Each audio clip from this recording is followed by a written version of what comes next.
quel est le nom de l'avantage concurrentiel ici de BlackRock? C'est la question à laquelle on va essayer de répondre en se basant essentiellement sur un prompt de la bibliothèque de prompt de base. Je répète une chose, vendredi, donc ce vendredi ici à 20h, je vous invite ici dans un petit live qu'on va faire ici, histoire de bâtir une thèse d'investissement uniquement en utilisant la bibliothèque de prompt. Ok? C'est la deuxième édition, tout est en description de la vidéo dans le groupe School, l'accès est gratuit.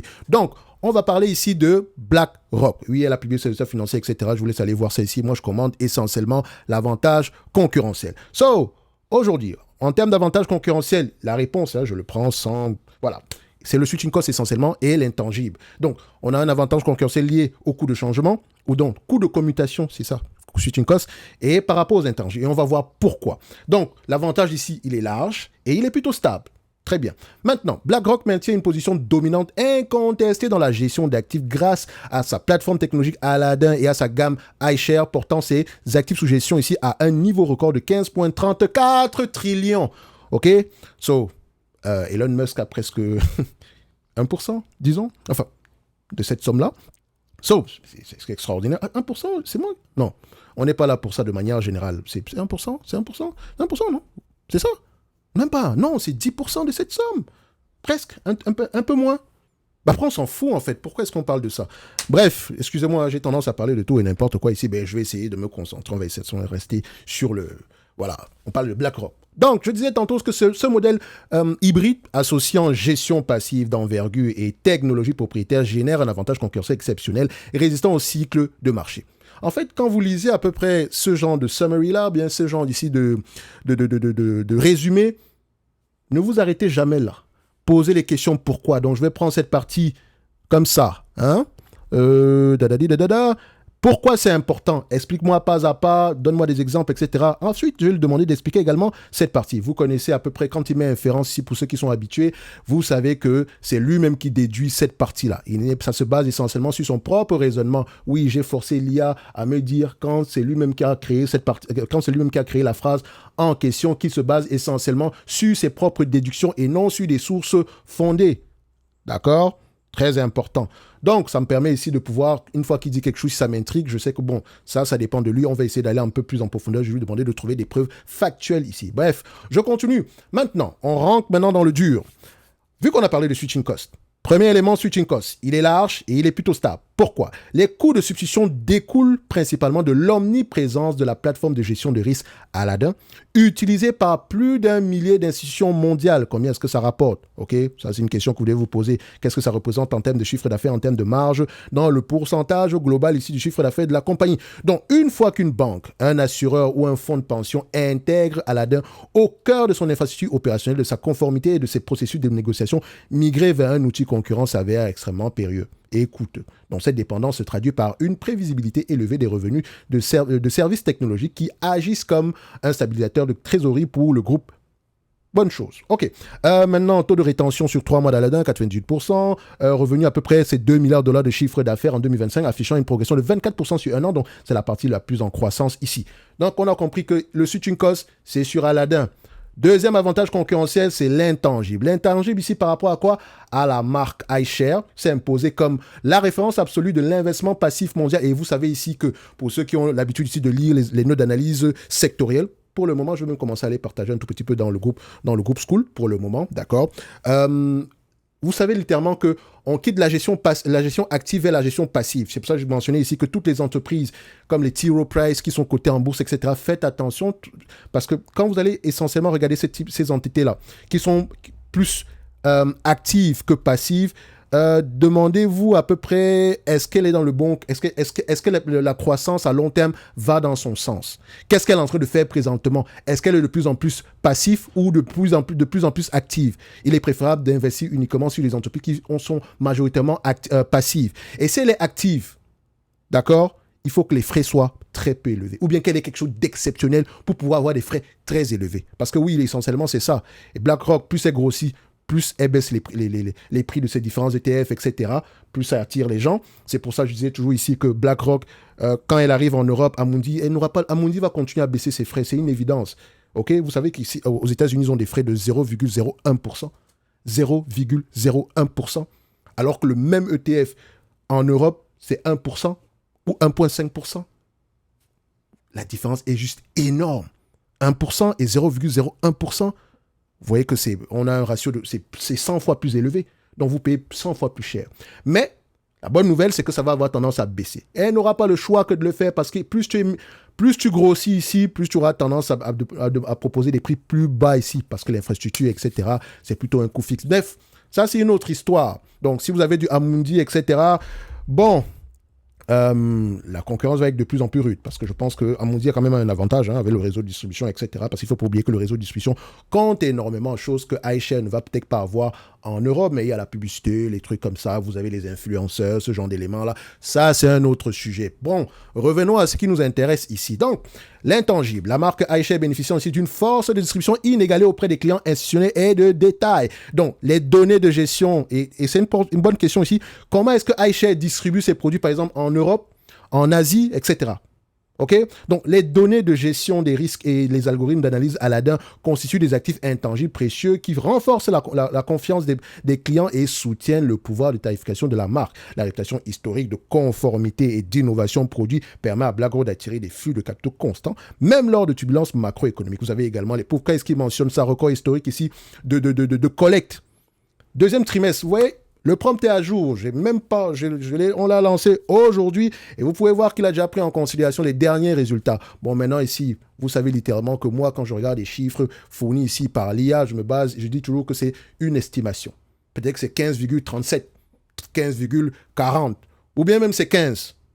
Ça ne me dérange pas. En tout cas, on est dans ces eaux-là. Dans tous les cas de figure, je lis mes rapports financiers et c'est là-bas que se trouve la précision. Donc, vous avez ici le flux net ici de iShare pour le premier trimestre, c'était de 132 milliards de dollars de souscription nette.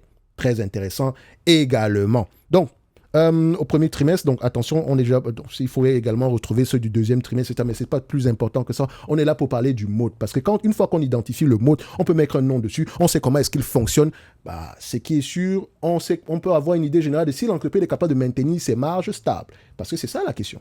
Si elle a un pricing power, d'où est-ce que ça pourrait prévenir? Qu'est-ce qui justifie ce pricing power-là? Donc, je continue ici. Un autre mot ici, c'est l'effet de réseau. Il est présent, il est petit, il est plutôt stable. Et quand on parle d'effet de réseau, c'est quoi? L'effet de réseau se manifeste de deux manières distinctes. D'une part, la liquidité élevée des ETF iShare crée un cercle vertueux. Oui, vous savez que quand vous devez sélectionner un ETF, plus il y a d'encours sous gestion, mieux c'est, n'est-ce pas? Donc, plus il est large, mieux c'est. Pour les mêmes ETF, vous pouvez avoir plusieurs marques différentes. Et vous allez généralement sélectionner celle qui est généralement la plus grosse et avec les coûts les plus bas. C'est généralement ça qu'il faut préférer. OK? Donc, d'une part, la liquidité élevée des ETF iShare crée un cercle vertueux. Des volumes de transactions élevés réduisent les écarts acheteurs-vendeurs dans les spreads, ce qui attire de nouveaux investisseurs et des teneurs de marché, renforçant encore la liquidité de la plateforme. D'autre part, la base de données Aladdin s'enrichit des flux d'informations et de scénarios de risque de ses nombreux utilisateurs institutionnels, rendant ces modèles d'analyse de risque plus précis et indispensables pour l'ensemble du réseau. Quelles sont les informations qui soutiennent ce raisonnement-là? Environ 25 trillions de dollars d'actifs gérés ou surveillés sur la plateforme en décembre 2025 représentent à peu près 7 à 8% du système financier mondial. Ah, incroyable. Et ça, c'est juste sur Aladdin. Ensuite, la croissance des fonds Bitcoin ici, par exemple, avec l'ETF IBIT, c'est un exemple parmi tant d'autres du fait ici que, vu l'envergure de cette compagnie, la taille ici, l'effet de réseau ici, est bénéfique parce que la taille ici comment on appelle ça, de la compagnie, le nom de la compagnie entraîne ici, fait à ce que quand elle lance ici un ETF, les gens sont littéralement plus enclins ici à acheter, surtout ici qu'elle a un réseau de distribution énorme, donc très rapidement elle a tendance à atteindre une masse critique sur les différents ETF qu'elle lance, et ça c'est un gros avantage. Par exemple, si on prend IBIT a atteint 76 milliards, c'est leur ETF Bitcoin, a atteint à peu près 76 milliards de dollars ici d'actifs gérés en 18 mois, devenant le troisième générateur ici de revenus parmi les fonds du groupe grâce à sa liquidité exceptionnelle. C'est pour ça qu'on vous dit l'effet de réseau, le cercle vertueux, etc. Donc la liquidité élevée des ETF iShare. Parce que IBIT, c'est un ETF iShare. OK? Donc, il ne vous donne pas juste la réponse, il vous donne également les preuves. Pourquoi est-ce qu'il soutient, les preuves qui soutiennent ce raisonnement-là. Je continue. Maintenant, un autre avantage, c'est le low-cost production. Donc, c'est-à-dire ici les bas coûts de manière générale. L'immensité de l'échelle opérationnelle de BlackRock lui permet de générer des économies d'échelle inaccessibles pour la majorité de ses concurrents.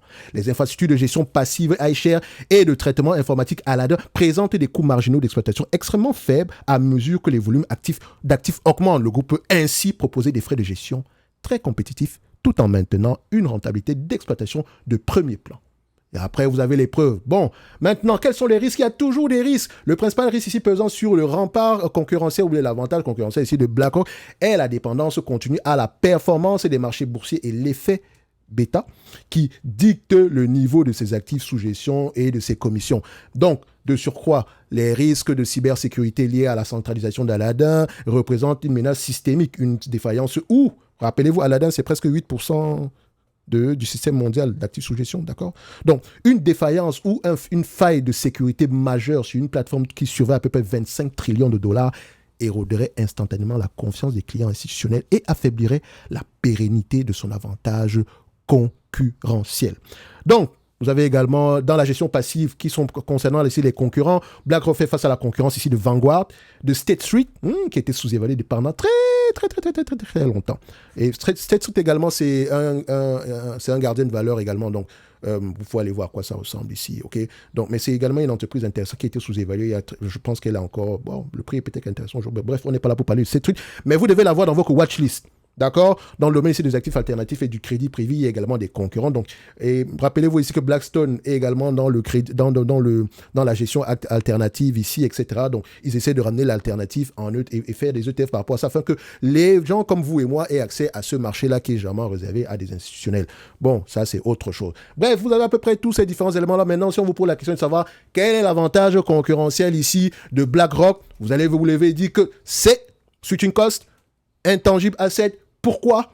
Quelles sont les preuves? Voilà. Maintenant, passons à la partie ici qualitative, enfin quantitative de manière générale. On va juste mettre à jour ici BlackRock dans notre base de données, donc dans notre watchlist. Où est-ce qu'on a ça ici? BlackRock, je pense qu'on est dans le secteur ici de asset management. C'est bien ça. Non, on va le mettre en capital market. Capital market. Donc, capital market, je viens ici. Voilà, capital market. Voilà, j'adore les business. Donc, tout ce qui est là. OTC market, S&P Global, MSCI, Market Axe, TradeWeb, Intercontinental Exchange. Je dis ça, je ne dis rien. Charles Schwab, Interactive Broker, bref. Toutes ces entreprises sont intéressantes. LPLA, oh là là, incroyable. Bref, copier toute la liste, elle est là. Je mets ça, j'avance très lentement. Tu prends tout ça, tu mets ça. Toi-même, tu vas vérifier si c'est le genre d'entreprise qui pourrait t'intéresser. Mais je suis sûr et certain que 50% au moins de cette liste-là va avoir tendance à se retrouver dans ta propre watchlist. Bref, maintenant, on était là pour parler de BlackRock. Alors, je vais les classer comme ça, par nom, comme ça sera plus facile. BlackRock, ok, la dernière fois qu'on a analysé BlackRock, c'était quand?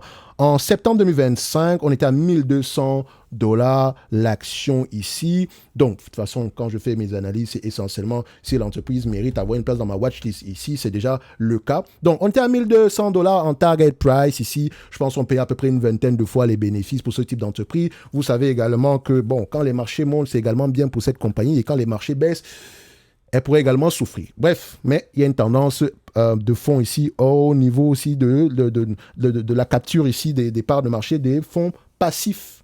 Okay? Donc, on va se dire ici que pour le long terme, ça va aller. C'est un business qui va avoir tendance à se payer à combien de fois les bénéfices. Avant de tirer ici une conclusion, je regarde quand même à peu près l'entreprise au niveau des chiffres, etc. Parce que ça peut avoir tendance, je peux changer mon raisonnement par rapport à ça. Et en supplément de ça, avec les risques, etc., je peux choisir de payer 10 fois les bénéfices. C'est mon choix. C'est moi qui vais bien dormir. C'est moi qui dors bien la nuit ou pas, dépendamment de mes investissements. Donc maintenant, si toi tu veux payer 50 fois les bénéfices pour BlackRock, ça te regarde. C'est ton choix. OK? Nous, on veut maximiser nos rendements sur coût d'acquisition. Donc ici, on regarde à peu près la marge brute. Et vous voyez que la marge brute, elle est sous pression. Waouh! Ça, je n'aime pas ça. Mais je ne peux pas tirer de conclusion si je ne regarde pas la marge EBITDA. La marge EBITDA est, disons qu'elle est plutôt stable. Donc, ça veut dire qu'au niveau opérationnel, on a de plus en plus des coûts. Les coûts sont de plus en plus bas. Sur les dépenses opérationnelles sont de plus en plus bas, et c'est ce qui permet ici de maintenir la marge EBITDA. Maintenant, on regarde ici la marge des free cash flow. Enfin, on prend d'abord les free cash flow et les net income. Si les deux ont tendance à aller dans le même sens ici, où les net income sont généralement plus élevés. Et la question qu'il faut souvent poser, c'est pourquoi? Est-ce qu'on a des gains ici, issus de ces différents placements ou ce genre de choses? Ça, c'est important à aller regarder, etc. Mais grosso modo, ici, elle pourrait avoir les free cash flow équivalents au net income. OK? On est là en termes d'observation. Maintenant, en termes de margin, ici, vous avez quelque chose aux alentours d'une vingtaine, de 20, 29, 30% par là. Toujours intéressant. C'est très bien. Dette net sur EBITDA. Est-ce qu'on a de la dette nette ici sur EBITDA, vu qu'elle fait souvent également des acquisitions? On a une dette nette aux alentours de, bon, presque pas endettée du tout ici. Et quand on regarde la dette nette du point de vue volume, net dette ici, ça donne quoi? Ça donne à peu près insignifiant. Donc la dette, là, on repaye ça en moins d'un an avec les free cash flow. OK. Donc maintenant, combien de fois les bénéfices le marché a tendance à payer pour ce type d'entreprise, avec ce type de marge-là, avec cette taille-là, ça sera au moins une vingtaine de fois les bénéfices. Mais on va quand même voir ce que le marché avait tendance à payer. 18 fois les bénéfices. OK, ben, vous me connaissez, vous savez que moi, c'est 15, 20, 25. Non, enfin, 15, 20, 25 minimum. Parfois, on peut même aller à 10, mais ça dépend de certaines entités. Par exemple, les bancaires, c'est 10, pas plus que ça. Donc, 10, 15, 20, 25. Donc, si le marché paye 18 fois les bénéfices, pour moi, c'est 20 fois. OK? Oui, tôt ou tard, ça sera bien plus élevé, bien moins élevé. Le plus important ici, c'est que c'est un ensemble d'éléments. Ce n'est pas trop les chiffres qu'il faut regarder. Et vous pouvez retourner l'équation ici. On me demande de payer en date d'aujourd'hui $1,100 l'action. Une entreprise qui est capable ici de rapporter aux alentours, qui est capable de rapporter $54 en 2026. Donc, $54 par rapport à disons $1,100 ici, ça donne un rendement sur coût de combien? 4,9%. C'est comme ça que moi je fais. Vous pouvez également valoriser une compagnie et vous cherchez le rendement le plus élevé. Le plus important, c'est d'avoir ce chiffre si stable dans le temps. Ce n'est pas juste un chiffre ponctuel. Si tu as $54 ici et que dans 5 ans ou bien dans 2 ans ou bien l'année prochaine, on s'attend plutôt à $10, je ne vais pas payer 10 fois les bénéfices. Je vais d'abord essayer de comprendre pourquoi est-ce qu'on se retrouve à $10. Peut-être que le 54 ici aujourd'hui, c'est exceptionnel. Ici, c'est exceptionnel. Quel est le véritable chiffre? OK?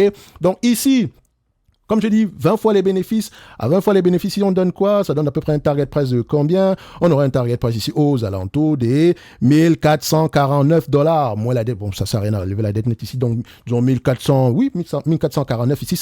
Pourquoi est-ce que je prends directement? Est-ce que les analystes ont tendance à faire de bonnes prévisions ici? Bien sûr, 100% du temps, ils ont raison. Vous pouvez également le voir ici en forecasting. Attention, ce sont les attentes. Les attentes sont de plus en plus optimistes. Il y a un an, on était à peu près pour les attentes de 2027, on était à $60. Aujourd'hui, c'est $62. Pour les attentes de 2026, on était à $52. Aujourd'hui, c'est $53. Vous voyez, donc, c'est un business assez prévisible. Ils sont assez nombreux sur le dossier. Donc, comment on dit ça?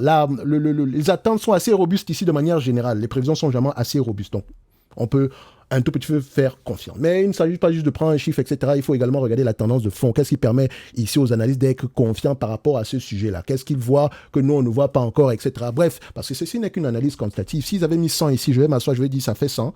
OK, ils ont tendance à avoir raison. Maintenant, pourquoi est-ce qu'ils pensent avoir 100 demain? Pourquoi est-ce que les bénéfices ne vont augmenter? Oh, peut-être parce qu'Aladin prend de plus en plus de parts de marché. Oh, peut-être parce que le pricing power augmente. Oh, peut-être parce qu'ils prennent de plus en plus de parts de marché au niveau ici des investissements passifs. Oh, peut-être que le marché des passifs est en train d'augmenter de plus en plus. Bref, il y a un ensemble de questions. Il y a un ensemble de questions. Il y a toujours des questions à poser. Donc ici, on met 25, ça fait 1,449, le dividende, etc. Tirez vous-même les conclusions. Vous savez, ils peuvent le payer. Aujourd'hui, c'est 2,29%, alors que si vous discutez la totalité des bénéfices nets en dividende, vous avez en date d'aujourd'hui près de 5%. Or, ils ne le font pas encore. Donc, on sait qu'il va continuer à croître. Rachat d'actions, c'est ce que je préfère. Si elle est sous-évaluée, j'espère qu'elle rachète des actions. On peut regarder ici, elle a tendance à racheter, mais sur les dernières années ici, voilà, depuis 2024, on a augmenté un tout petit peu le nombre d'actions. Vous allez vous dire, oh, dans sa idée, c'est mauvais. Non. Rappelez-vous, elle fait des acquisitions. Donc, elle a payé une partie en actions. Peut-être parce que les personnes, je pense qu'il y avait elle aurait pu payer la totalité en free cash flow de ces acquisitions-là, mais je pense que les personnes qui vendaient sur certaines de ces activités voulaient être payées en actions BlackRock, donc devenir des actionnaires eux-mêmes, parce qu'ils savent que l'entreprise est sous-évaluée. En tout cas, c'était un bon DJ. Je pense que c'était avec GPI ou bien GIP, un truc comme ça. Allez-y, regardez ça. Donc, ici, elle a tendance à arracher les actions, etc. Donc, je vais dans ma watchlist. On connaît déjà le prix. Ça fait $1,449 ici. Donc, $1,449. Où est-ce que c'est? BlackRock, c'est $1,449. Où est-ce que j'ai ça? $1,449. BlackRock. Voilà. La dernière fois, on était à 1,200. C'est bien. 1,449. Voilà. Ça, ce n'est que mon point de vue. Un conseil d'investissement, faites vous-même vos propres analyses. Lisez vos rapports financiers, etc. Vous connaissez la chanson. Donc, X20. Bénéf de 2028. Et c'est tout. Donc, n'oubliez pas, ce vendredi, 20h, heure de Paris, on a réunion ensemble ici. Donc, on va essayer, on a rendez-vous pour essayer d'investir avec l'IA en se basant essentiellement sur la bibliothèque de prompt de base. Et vous pouvez avoir accès à la bibliothèque de prompt de base en description de la vidéo, ou bien vous allez attendre ici également à quoi ça va ressembler. Vous pouvez regarder la vidéo précédente concernant ici Meta, où on avait parlé ici d'investir avec l'IA. C'était le premier rendez-vous de la semaine passée ici. Donc allez-y voir comment est-ce qu'on a déroulé ça, parce qu'on va essentiellement faire la même chose, mais sur une autre entreprise. Évidemment, le prompt qu'on vient d'utiliser tantôt pour l'avantage concurrentiel, on va également l'utiliser, mais maintenant sur Amazon. Essentiellement, on fera également l'analyse quantitative, etc. Mais je vous dis déjà, c'est sous-évalué. Matin, midi, soir, vous connaissez la chanson. OK? Donc, pour ceux qui veulent savoir, est-ce que c'est sous-évalué? Pas du tout. Allez-y. Mais nous, ce qui nous intéresse, c'est est-ce qu'on comprend le business? Quels sont les risques? Le management, c'est qui? Est-ce qu'on peut lui faire confiance? Est-ce qu'ils ont tendance à dire les choses et à faire les choses? Bref, il y a un ensemble de questions à poser. Pourquoi est-ce que le marché ne paye pas un multiple élevé en date d'aujourd'hui pour Amazon? Et voilà, comment est-ce que nous, on apprécie cela? C'est tout ce qu'on va faire. Et uniquement en utilisant l'IA point à la ligne. Je ne vais même pas ouvrir un seul rapport annuel. OK? Mais, je dis bien mais, lisez vos rapports financiers. Écoutez les conférences calls, c'est très important. OK? L'IA ici nous permet de gagner du temps uniquement. D'accord? Ça nous permet de gagner du temps, d'apprendre plus sur les entreprises, d'aller un tout petit peu en profondeur, mais ça, comment dire ça? Vous devez quand même lire vos rapports annuels. Parce que c'est à ce niveau-là que quand on cherche une réponse, OK, pourquoi tu as mentionné ça? Maintenant, allons dans le rapport annuel. Vous pouvez utiliser pour ça Notebook LM, que moi j'utilise en particulier. J'adore Notebook LM. De manière générale, je mets mon rapport annuel et je parle avec lui. Essentiellement ça. Parce que nous devons nous baser sur des éléments factuels, même si les prompts sont bien calibrés pour uniquement aller chercher l'information sur des sites qui ont pignon sur rue, pas sur n'importe quoi.com ici, d'accord? Ça ne veut pas dire que nous, on ne va pas faire la double vérification dans les rapports, dans les transcripts, etc. OK? Donc, je pense qu'on va également vous montrer comment est-ce que je l'utilise sur Quarter. Voilà, parce que vous pouvez également utiliser le prompt sur Quarter. Je vais vous montrer comment est-ce qu'on fait ça. Parce que Quarter, essentiellement, plus vous vous basez sur plus la base de données est fiable, mieux c'est. Et Quarter est essentiellement assise sur une base de données fiable, avec les transcripts, les documents, enfin, les transcripts de la compagnie, de ses concurrents, etc. Donc, le travail est un peu plus intéressant. Enfin, pas un peu plus intéressant. Le résultat est encore plus robuste. Je le dirais comme ça. Bref. On se donne rendez-vous ici vendredi pour investir avec l'IA. Donc, j'espère que vous serez nombreux ici. Donc, pour ceux qui veulent avoir un avis d'à peu près si la bibliothèque de prompt de base pourrait être intéressante pour eux. Donc, ici, on sait que BlackRock est intéressante au prix actuel. Vous avez le nom de l'avantage concurrentiel. Continuez donc à poser essentiellement les autres questions qui comptent. Parce que poser les bonnes questions, vous aurez les bonnes réponses. Donc, conclusion. Au prix actuel, est-ce qu'on dort bien la nuit? Laissez-moi savoir en commentaire qui a du BlackRock, depuis combien de temps vous avez du BlackRock et quelle entreprise on devrait également analyser avec ce prompt-ci. Donc, laissez-moi savoir en commentaire. Donnez-moi des idées d'investissement, enfin, pas d'investissement, mais d'entreprises qui pourraient être intéressantes du point de vue BlackRock avec le même type d'avantage concurrentiel aussi large, etc. OK? Bref, les commentaires sont ouverts. Merci à vous.